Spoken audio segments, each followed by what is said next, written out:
With childhood trauma. तो ऐसा क्या क्या सर्कमस्टांसेस हो सकते हैं जिससे पेरेंट्स अननोइंगली बच्चे को चाइल्डहुड ट्रॉमा दे रहे हैं? बिल्कुल बिल्कुल बिल्कुल। एंड आई थिंक मैंने मेरे भी सब्जेक्ट था चाइल्ड साइकोलॉजी, और वो ट्रॉमास बच्चों के एंड तक चलते रहते हैं, मतलब वो बिल्कुल बड़े हो बिल्कुल। गए हैं और यस। तब तक वो ट्रॉमास उनके साथ कंटिन्यू रह रहे हैं, और वो डे टू डे लाइफ में भी उनको बहुत इम्पैक्ट करते हैं। एक 35 ईयर्स के सर थे, अभी मुझसे उनकी बात हुई थी। वो बोल रहे थे कि मुझे अभी भी जब मैं वॉशरूम में जाता हूँ और लाइट बंद होती है मुझे डर लगता है, अंधेरे से डर लगता है, तो मैं भाग आता हूँ बाहर, मैंने तो ऐसा इसलिए हुआ क्योंकि जब बचपन में बच्चा छोटा था तो उन्हें अंधेरे से डराया जाता था, उनकी मम्मी उन्हें अंधेरे कमरे में बंद कर देती थी जब वो रोते थे चिल्लाते थे। फिर हमने उनके साथ काम किया और अभी जाके वो नॉर्मल है, 2-3 महीने हमने उनके साथ काम किया। तो देखो, सभी के घर में ऐसा होता है कि बच्चा जब सो नहीं रहा है या खाना नहीं खा रहा है, सो जाओ नहीं तो भूत आ जाएगा, शेर आ जाएगा, भालू आ जाएगा, खाना खा लो नहीं तो पुलिस अंकल को दे देंगे। तो हाँ। वो क्या है, एकदम से रिजल्ट मिल रहा है, बच्चा डर गया, रिजल्ट मिल रहा है, लेकिन वो ट्रॉमा जिंदगी भर उसके साथ रह सकता है। ये तो हुआ एक तरीके का ट्रॉमा। इसके अलावा दूसरे ट्रॉमा ऐसे होते हैं कि अभी जो मैं बात कर रहा था, हमें एकदम से रिजल्ट मिलता है और पेरेंट्स को समझ नहीं आता है, बड़े खुश होते हैं। राइट। मेरी वाइफ भी ऐसा करती थी, मैंने उन्हें काफ़ी ज़्यादा समझाया, अभी बंद किया है। बच्चे धीरे धीरे डरने लग जाते हैं, हमें हाँ। बच्चों को डराना नहीं है। अगर अदरवाइज हमारे बच्चों की सेल्फ स्टीम कम हो जाएगी, उनका कॉन्फिडेंस लेवल कम हो जाएगा। बिल्कुल। दूसरे तरीके के ट्रॉमा ऐसे होते हैं कि जब बच्चा छोटा है, तो जिस दिन से हमारा बच्चा पैदा हुआ है तो हमें ये समझ लेना है कि हमारे सर के ऊपर एक सीसीटीवी कैमरा लग गया है। वो आपका बच्चा नहीं है, वो सीसीटीवी कैमरा है, वो सब कुछ रिकॉर्ड कर रहा है 24/7। जब वो सो रहा है तब भी वो रिकॉर्डिंग कर रहा है, क्या सुन रहा है। उसका सबकॉन्शियस माइंड बहुत एक्टिव है उस टाइम। यानी कि 24/7 आपके सर पे एक सीसीटीवी कैमरा है जो आपके बिहेवियर को नोट कर रहा रिकॉर्ड है। कर रहा है। और जैसे कैमरे में रिकॉर्डिंग होती है उसी तरीके से हमारे बच्चे के सबकॉन्शियस माइंड में एक एक चीज रिकॉर्ड हो रही है। आप हस्बैंड वाइफ किस तरीके से बात कर रहे हो, आप फैमिली में दूसरे लोगों से किस तरीके से बात कर रहे हो, आप टीवी में क्या देख रहे हो, आप मोबाइल में क्या सुन रहे हो, एक एक चीज बच्चे के ब्रेन में जा रही है। अब जिस फैमिली में माहौल अच्छा नहीं है, हस्बैंड वाइफ एक दूसरे के ऊपर चिल्ला रहे हैं, लड़ाई कर रहे हैं, तो वो बच्चा सब कुछ देख रहा है। बच्चा बेशक 6 महीने का है, लेकिन वो सब कुछ सीख चुका है, वो अभी बोल नहीं रहा है। जब बड़ा होगा तो सेम चीज रिपीट करेगा। और अगर उसने ट्रॉमा देखा है घर में कि उसकी मदर के साथ ऐसा हो रहा है, तो वो सब कॉन्शियसली सारी चीजें रिकॉर्ड कर रहा है। कल को अगर वो बेटा है, यानी कि आपका बच्चा है, वो लड़का है, तो कल को जब घर से बाहर जाएगा तो दूसरी गर्ल्स के साथ भी ऐसे ही बिहेव करेगा, क्योंकि उसके लिए वो नॉर्मल है, वही उसने घर में सीखा है। कल को किसी फीमेल पार्टनर के साथ रिलेशनशिप में जाएगा, उसके साथ भी वैसे ही बिहेव करेगा।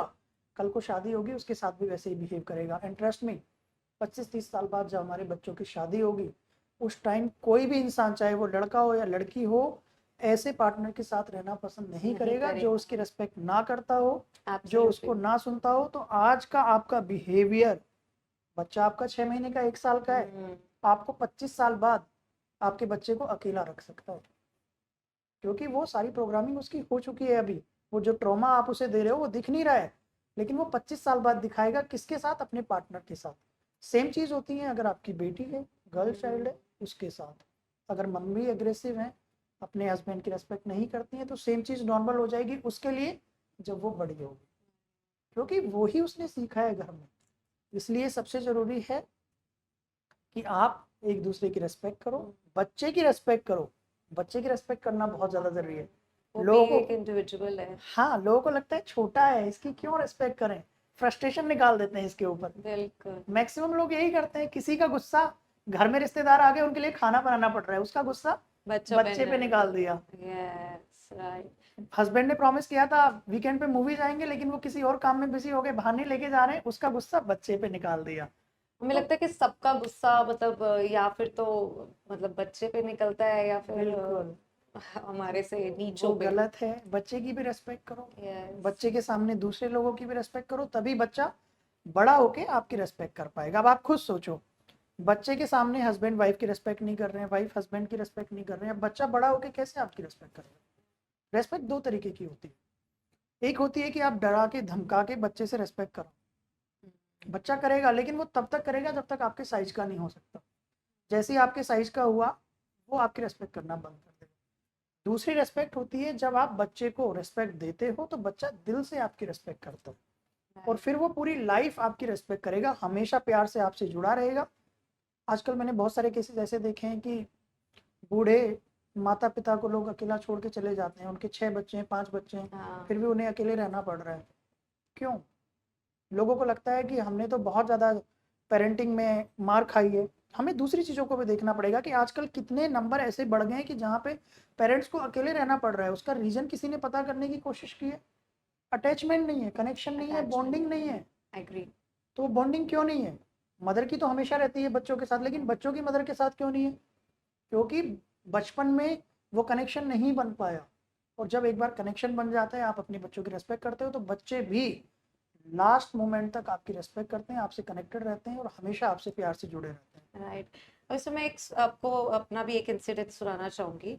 हम लोग का एक मीट एंड ग्रीट था मॉम ब्लॉगर्स का, से 2 साल पहले की बात है। तो वहाँ पे सब बच्चे भी आए हुए थे, रेस्टोरेंट था एंड सब बच्चे इधर उधर खेल रहे थे। तो उनका मैनेजर आया कि आप अपने बच्चों को एक जगह पे बिठा लीजिए एंड हमें नहीं अच्छा लग रहा है, कुछ तोड़ देंगे, कुछ कर देंगे। तो मैंने उनको बिठाया एक जगह पे, बट बच्चे तो बच्चे हैं। तो उनका मैनेजर आके डरा, मैं पुलिस वाले को बुला लूंगा अगर आप हटे नहीं। तो मेरी डॉटर रोना शुरू हो गई, मम्मी पापा, मम्मी ये पता नहीं क्या बोल रहे हैं, कह रहे हैं हम इसको बुला देंगे अगर आप लोग बैठे नहीं तो। मैं उसके पास गई, मैंने कहा आपको पता है कि बाहरले देश में, ठीक है, हम वेस्टर्न कल्चर को अपनाते हैं, वेस्टर्न कल्चर में स्पेशली बताया जाता है कि you should never be afraid of police. अगर आप किसी से भी, आपको कोई भी तंग कर रहा है, इवन आपके फैमिली मेंबर भी आपको तंग कर रहे हैं ना, तो आप पुलिस को कंप्लेंट करिए, आप बिल्कुल पुलिस के पास जाइए। और हम उनको उल्टा डरा रहे हैं, मतलब कि नेक्स्ट टाइम अगर बच्चे को कोई भी प्रॉब्लम हुई, कहीं भी फंस गया वो, तो वो तो कभी भी पुलिस के पास जाने से ही घबराएगा। बिल्कुल बिल्कुल, यस यू आर राइट। मतलब आप ये क्या उनको समझा रहे हैं और क्या उनकी कंडीशनिंग कर रहे हैं।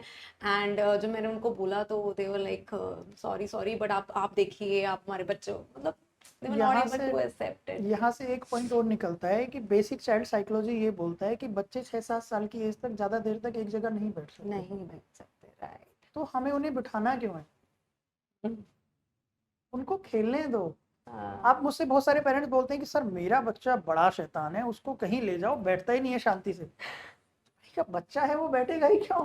अगर वो शांति से बैठेगा ना तो वो आपको भी प्रॉब्लम होगी, आपको हाँ, लगेगा कि वो नॉर्मल नहीं है। तो मैंने उनसे फिर नेक्स्ट क्वेश्चन यही रहता है, अच्छा आप मुझे एक बार बताओ, आपको कैसा बच्चा चाहिए?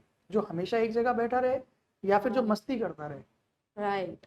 तो फिर वो कंफ्यूज हो जाते हैं कि प्रॉब्लम वहां है, अगर वो एक जगह शांति से बैठ गया वो प्रॉब्लम है। एब्सोल्युटली। तो आपको तो खुश होना चाहिए कि मेरा बच्चा नॉर्मल है, इसमें प्रॉब्लम वाली कोई बात ही नहीं है।